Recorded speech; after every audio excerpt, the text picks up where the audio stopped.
UDF വലിയ പ്രതീക്ഷയോടുകൂടി ഇരിക്കുകയായിരുന്നു 2026 അധികാരത്തിലെത്താം എന്നുള്ളത്. പക്ഷേ ഒറ്റ MLA കുഴപ്പം കൊണ്ട് തന്നെ അയാളുടെ സ്വഭാവ വൈകൃതത്തിലൂടെ ഒരു മുന്നണി ആടി ഉലയുകയാണ്.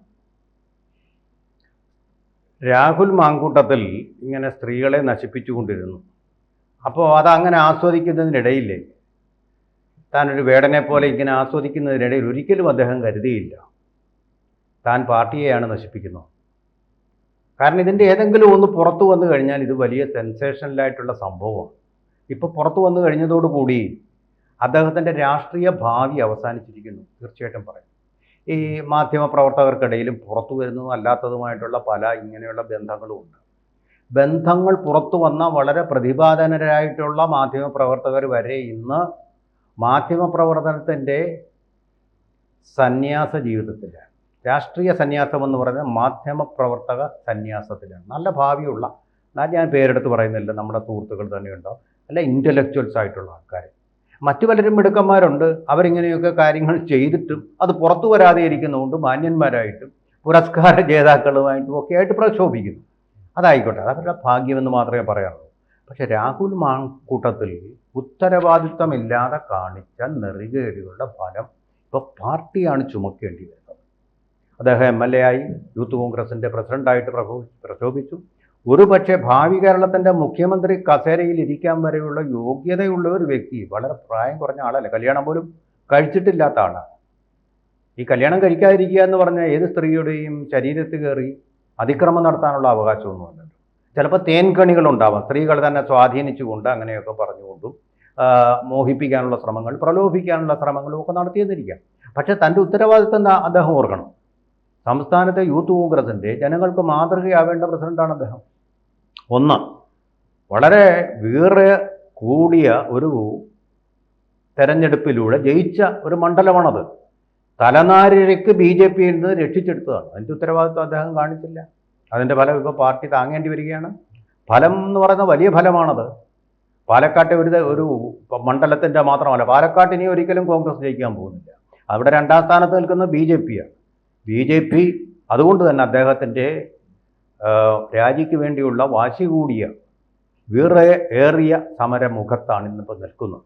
എന്ത് സംഭവിക്കുമെന്നുള്ളതും നാളെ പറയേണ്ട കാര്യം. പക്ഷേ ഇത് വേണ്ട തരത്തിൽ CPM-കാർക്ക് മുതലെടുക്കാൻ കഴിയുമോ? CPM അവിടെ 3-ാം സ്ഥാനത്താണ്.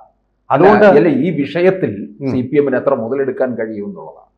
കാരണം അമ്പ് കൊള്ളാത്തവരില്ല കുരുക്കളിൽ എന്ന് പറയുന്നത് അവരും മോശമൊന്നുമല്ല ഇക്കാര്യത്തിൽ. സ്ത്രീ ഹിംസയിൽ അവർ പക്ഷേ തീവ്രത കുറഞ്ഞതാണ്. തീവ്രത അളക്കാൻ വന്ന് പണ്ട് ശ്രീമതി ടീച്ചറും ഒക്കെ പോയല്ലോ, അങ്ങനൊരു സംഭവം ഉണ്ടായി. ഇതിന്റെ തീവ്രത എത്രമാത്രമാണ്.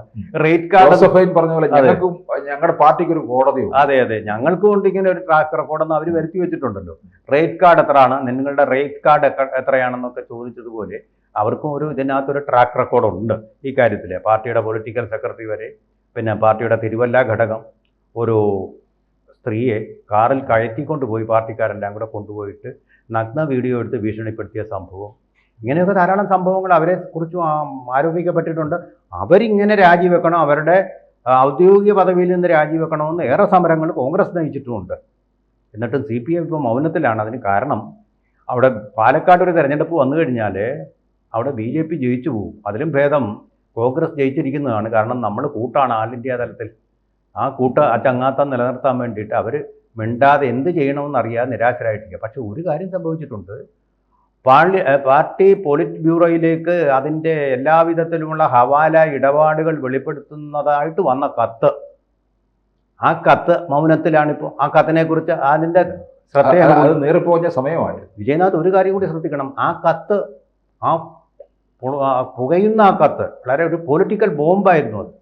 ആ കത്തിൻ്റെ കാര്യത്തിൽ കോൺഗ്രസും മൗനം അവലംബിച്ചില്ലേ? എന്തെങ്കിലും പ്രതിഷേധം നമ്മൾ കണ്ടോ? തിരുവനന്തപുരത്ത് ഇരിക്കുകയാണല്ലോ, ഒരൊറ്റ ജാഥ പോട്ടെ, പ്രകടനം പോട്ടെ, സമരം പോട്ടെ, ബാരിക്കേഡ് കിടക്കുന്നൊന്നും പോട്ടെ, എന്തെങ്കിലും ഈ സതീശൻ എന്തോ ഒരു പ്രസ്താവന നടത്തി പത്രക്കാരെ കണ്ടപ്പോൾ അവർ ചോദിച്ചപ്പോൾ ഒരു പ്രസ്താവന നടത്തി. അതല്ലാതെ എന്തെങ്കിലും സംഭവിച്ചിട്ടുണ്ടോ? ഇല്ല, മൗനം ലഭിച്ചു. അപ്പോൾ ഒരു അഡ്ജസ്റ്റ്മെൻറ്റ് പൊളിറ്റിക്സാണ്. ഒരു അഡ്ജസ്റ്റ്മെൻറ്റ് വന്നിട്ടുണ്ട് CPM-ഉം അതുപോലെ തന്നെ കോൺഗ്രസും തമ്മിൽ എന്ന് സംശയിക്കേണ്ടിയിരിക്കുന്നു. ഇനി പ്രധാനപ്പെട്ട നമ്മുടെ വിഷയത്തിലേക്ക് വന്നാൽ, ഈ രാഹുൽ ചെയ്തതിൻ്റെ 10 മടങ്ങ് തീവ്രതയുള്ള തെറ്റാണ് വേടൻ ചെയ്തത്. അതെ, ആസ്ഥാന ഗായകനായിട്ട് പിടിച്ചു വെച്ചിരിക്കുന്ന ആളെ ഗവൺമെന്റിന്റെ അക്സെപ്റ്റൻസ് ഉള്ള ആണല്ലോ. സർക്കാരിൽ നിന്ന് കുറെ പണം അതെ. പൊടിക്കുകയും ചെയ്തു. അതെ, MLA ആണെന്നത് ഒഴിച്ചാൽ സർക്കാരിന്റെ ഭാഗമല്ല രാഹുൽ മാങ്കൂട്ടത്തിൽ. സർക്കാരിന്റെ ഫണ്ട് ഉപയോഗിച്ച് സർക്കാർ സ്പോൺസർ ചെയ്യുന്ന ആസ്ഥാന ഗായകനാണ് വേടൻ എന്ന കിരൺ മുരളി, അല്ലേ? അതെ. അദ്ദേഹത്തിന് എൻ്റെ നേരെ സർക്കാർ ഫണ്ട് കുറെയെങ്കിലും അദ്ദേഹത്തിന് വേണ്ടി വിനിയോഗിച്ചതാണല്ലോ. ആ സർക്കാരിൻ്റെ ഭാഗമായിട്ടുള്ള ആ വ്യക്തി, ആസ്ഥാന ഗായകനെ, അതിനെതിരെ എന്തുകൊണ്ടൊരു പ്രതിഷേധം ഉണ്ടാവുന്നില്ല? ഇതിനേക്കാൾ തീവ്രതയേറിയതാണ് അദ്ദേഹത്തിൻ്റെ തെറ്റെന്ന് ഞാൻ പറയാൻ കാര്യം, ഒരു ഡോക്ടറെ തന്നെ പീഡിപ്പിച്ചതായിട്ടാണ് ഡോക്ടർ പറയുന്നത്. പേര് വെളിപ്പെടുത്തി തന്നെയാണ് പറഞ്ഞത്. അതിനുശേഷം പല പീഡനങ്ങളും ഇങ്ങനെ വേട്ടകളും ഇങ്ങനെ ഈ വേടൻ നടത്തിയതായിട്ട് പല സ്ത്രീകളും പല സോഴ്സുകളിൽ നിന്ന് പറയുന്നുണ്ട്. ഒളിവിലാണല്ലോ. അതെ, രാഹുൽ മാങ്കൂട്ടത്തിൽ ഇവിടെ തന്നെയുണ്ട്, നിങ്ങൾക്ക് അറസ്റ്റ് ചെയ്യണമെങ്കിൽ. പക്ഷേ ഗവൺമെന്റ് പറഞ്ഞിരിക്കുന്ന മുഖ്യമന്ത്രി വളരെ പതുക്കെ പോയാൽ മതി, സൂക്ഷിച്ചു മതി. കാരണം എന്താ, ഈ പെൺകുട്ടി ഇതുവരെ ഇയാളുടെ പേര് എത്ര പത്രക്കാർ നിർബന്ധിച്ചിട്ടും, അവർ തന്നെ ഒരു പത്രപ്രവർത്തകയായിരുന്നു, ഒരു ആങ്കർ ആയിരുന്നു എന്നാണ് പറയുന്നത്. അങ്ങനെയാണ് ഈ പരിചയങ്ങളൊക്കെ ഉണ്ടായത്. നിർബന്ധിച്ചിട്ടും ആ പെൺകുട്ടി കഥാസ്ത്രീ കഥാനായിക ഇതുവരെ ആ പേര് വെളിപ്പെടുത്തിയിട്ടില്ല. ആ കാര്യം കൂടി നമ്മൾ ഓർക്കണം. അപ്പോൾ ഇറ്റ് വാസ് എ റിലേഷൻ, അല്ല ഒരു പീഡനമല്ല. പീഡനത്തിന് മുമ്പ് അതൊരു റിലേഷനായിരുന്നു. ആ റിലേഷൻ കഴിഞ്ഞിട്ട് ഗർഭവതിയായി കഴിഞ്ഞപ്പോൾ ഉണ്ടായ അഭിപ്രായ വ്യത്യാസങ്ങളിൽ നിന്ന് ഉടലെടുത്ത ഒരു വേർപെടലാണ് ഇവിടെ നടന്നത്. അപ്പം അങ്ങനെ നടന്ന ഒരു സംഭവമാണ്, അതൊരു പീഡനമല്ല. പക്ഷേ വേടൻ്റെ കാര്യത്തിൽ നടന്നത് പീഡനമാണ്. സ്ത്രീ വിരുദ്ധമായിട്ടുള്ള, പ്രകൃതി വിരുദ്ധമായിട്ടുള്ള തരത്തിലുള്ള പീഡനങ്ങളാണ് താൻ ഏറ്റുവാങ്ങേണ്ടി വന്നതെന്ന് ഒരു രാഷ്ട്രീയമായിട്ടുള്ള ചായ്വുമില്ലാത്ത ആ ഡോക്ടർ പറയുകയാണ് ചെയ്തത്. അവർ ചെയ്ത ഒരേ ഒരു തെറ്റ്, വേടൻ്റെ ഈ റാപ്പ് ഡാൻസ് കണ്ടിട്ട് വേടൻ്റെ ഒരു ആരാധികയായിട്ട് അവർ മാറി. അങ്ങനെയാണെങ്കിൽ ലക്ഷക്കണക്കിന് ആരാധികമാർ വേടനുണ്ട്. ഇവരെല്ലാം വേട്ടയ്ക്കുള്ള വേട്ട മൃഗങ്ങളാണോ? അപ്പോൾ ഇതിലും ഗുരുതരമായ തെറ്റാണ് ചെയ്തത്. എന്നിട്ട് ഒളിച്ചോടിപ്പോയി. രാഹുൽ ഇവിടെ തന്നെ ഉണ്ട്, ഒളിച്ചോടി പോയിരിക്കുക. കേരളത്തിലെ കൊടികെട്ടിയ പോലീസിന് ഏത് കുറ്റകൃത്യത്തിൽ എവിടെ ഒളിച്ചിരിക്കുന്ന പ്രതിയെയും പിടിച്ചുകൊണ്ട് വന്നിട്ടുണ്ട് 24 മണിക്കൂറിനകം എന്ന ട്രാക്ക് റെക്കോർഡുള്ള കേരള പോലീസിന് കണ്ടെത്താൻ കഴിഞ്ഞിട്ടില്ലെന്ന് കോടതിയുടെ മുമ്പിൽ തങ്ങളുടെ കഴിവുകേട് പരസ്യമായിട്ട് സമ്മതിക്കേണ്ടി വരും. പക്ഷേ ഇപ്പോൾ വലിയ പരിക്ക് പറ്റിയിരിക്കുന്ന കോൺഗ്രസിന് പരിക്ക് പറ്റി അല്ല, ഞാൻ പറയുന്നത് ഈ രാഹുൽ മാങ്കൂട്ടത്തിൻ്റെ വീട്ടിലേക്ക് അദ്ദേഹത്തിൻ്റെ MLAയുടെ ഓഫീസിൽ കോഴിയെ വെച്ചുകൊണ്ട് നിരന്തരമായിട്ട് പ്രകടനങ്ങൾ നടത്തുന്നുണ്ട്. സെക്രട്ടേറിയറ്റിലേക്ക് ഇന്ന് പ്രകടനം വെച്ചിട്ടുണ്ട്. ഇങ്ങനെ എല്ലാ വിധത്തിലുമുള്ള അദ്ദേഹവുമായിട്ട് ബന്ധപ്പെട്ട എല്ലാ പ്രതീകങ്ങളിലേക്കും വരെ ഈ കരിയോയിൽ ഒഴിക്കുന്നുണ്ട്, മുഖത്ത് മഷിവാരി തേക്കുന്നുണ്ട്, കോലം കത്തിക്കുന്നുണ്ട് എന്ന് വേണ്ട പത്രക്കത്ത് ഒരു ചാനലിലെ റിപ്പോർട്ടർമാരെല്ലാം കൂടെ നിരന്നു നിന്ന് പ്രതിഷേധിക്കുന്നുണ്ട്. ഇതൊക്കെ നടക്കുന്നുണ്ട്. വേടൻ്റെ കാര്യത്തിൽ ഇവരൊക്കെ എവിടെ പോയിരുന്നു? അപ്പം നീതിദേവത എന്ന് പറയുന്നത് മുഖം നോക്കാതെ, ജാതി നോക്കാതെ, മതം നോക്കാതെ ശിക്ഷ കൊടുക്കേണ്ട ഒരു ഏർപ്പാടാണല്ലോ, ഭരണ സംവിധാനമാണ്. ജാതിയുടെ പേരിൽ ആർക്കെങ്കിലും എന്തെങ്കിലും ഇളവ് കിട്ടുന്നുണ്ട്. പണ്ട് ബ്രാഹ്മണർക്ക് കിട്ടുമായിരുന്നു നാടിവാഴി സമ്പ്രദായത്തിൽ. ആ ഇളവുകൾ ഇപ്പോൾ നമ്മൾ മറ്റാർക്കെങ്കിലും ഭരണഘടന കൊടുത്തിട്ടില്ല. പക്ഷേ കേരള ഗവൺമെൻറ് കൊടുത്തിട്ടുണ്ടോ എന്ന് സംശയിക്കേണ്ടിയിരിക്കുന്നു. കാരണം തങ്ങൾക്ക് വോട്ട് ബാങ്കാവുന്ന ഒന്നിനെ മാറ്റാൻ ഒരാളും ഇഷ്ടപ്പെടുന്നില്ല. ആ വ്യത്യാസമുണ്ട്. തങ്ങൾക്ക് ശത്രുവായിരിക്കുന്ന ആളിനെ ആവുന്നിടത്തോളം ശിക്ഷിക്കാൻ ശ്രമിച്ചിട്ടുണ്ട്. അങ്ങനെയാണല്ലോ ഈ രാഹുൽ മാങ്കൂട്ടത്തിനെ തന്നെ വളഞ്ഞിട്ട് ആക്രമിച്ച് അറസ്റ്റ് ചെയ്ത് വെളുപ്പാങ്കാലത്ത് കൊണ്ടുപോയത്.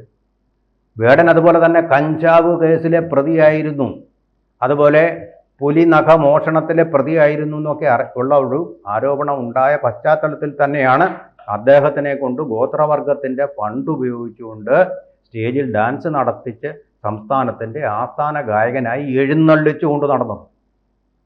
അവിടെ ക്രൂരമായൊരു പക്ഷപാതമില്ലേ എന്നുള്ള ആ ചോദ്യചിഹ്നങ്ങളായിട്ട് തന്നെ നിലനിൽക്കുന്നു. പണ്ട് ജോസഫൈന് ഈ ഒരു സ്വകാര്യ ചാനലിൻ്റെ ഒരു ലൈവ് പരിപാടിയിൽ പങ്കെടുത്തുകൊണ്ട് വനിതാ കമ്മീഷൻ അധ്യക്ഷയായിരുന്ന സമയത്ത് ഒരു സ്ത്രീയോട് ഈ പരാതിപ്പെട്ട കാര്യങ്ങളൊക്കെ ചോദിക്കുന്നത് പറഞ്ഞു. പരാതിപ്പെട്ടില്ല, എന്നാ പിന്നെ അനുഭവിച്ചു. പിന്നെ അനുഭവിച്ചു എന്ന് പറയുന്നത് പോലെ ഒരു നിസ്സംഗ മനോഭാവം ഇപ്പോൾ കേരളത്തിലെ ഗവൺമെൻറ് സ്വീകരിച്ചിരിക്കുന്നു. സ്ത്രീകൾക്ക് എവിടെ നേരെ അക്രമം ഉണ്ടായാലും അവിടെ ഞങ്ങൾ നടപടിയെടുക്കും എന്നൊക്കെ പറഞ്ഞ ഗവൺമെൻറ്, അച്യുതാനന്ദനും കൂടി VS അച്യുതാനന്ദൻ ഈ കാര്യത്തിൽ വലിയ ശക്തമായ നിലപാടെടുക്കുമായിരുന്ന ആളാണ് അച്യുതാനന്ദൻ. കർശനമായ നിലപാട്. ഐസ്ക്രീം പാർലർ കേസിലൊക്കെ നമ്മൾ കണ്ടല്ലോ. അത് അഡ്ജസ്റ്റ് ചെയ്ത് പിന്നെ അങ്ങ് പോയി. എങ്കിലും അച്യുതാനന്ദൻ്റെ ആ ഒരു വോയിഡ്, അത് ക്രിയേറ്റ് ചെയ്ത ഒരു ശൂന്യത തീർച്ചയായിട്ടും ഇവിടെ നമുക്ക് അനുഭവപ്പെടുന്നു. അതിപ്പം പിന്നെ വേടൻ്റെ കാര്യത്തിലായിരുന്നെങ്കിലും അദ്ദേഹം ശക്തമായിട്ടുള്ള എതിർപ്പ് പ്രകടിപ്പിക്കുമായിരുന്നു. ഒരു സംശയവും ഉണ്ടാക്കുക. കൂടുതൽ വാർത്തകളും വിശേഷങ്ങളും നിങ്ങളിലേക്ക് എത്താൻ ABC മലയാളം സബ്സ്ക്രൈബ് ചെയ്യുക, ബെൽ ബട്ടണും അമർത്തുക.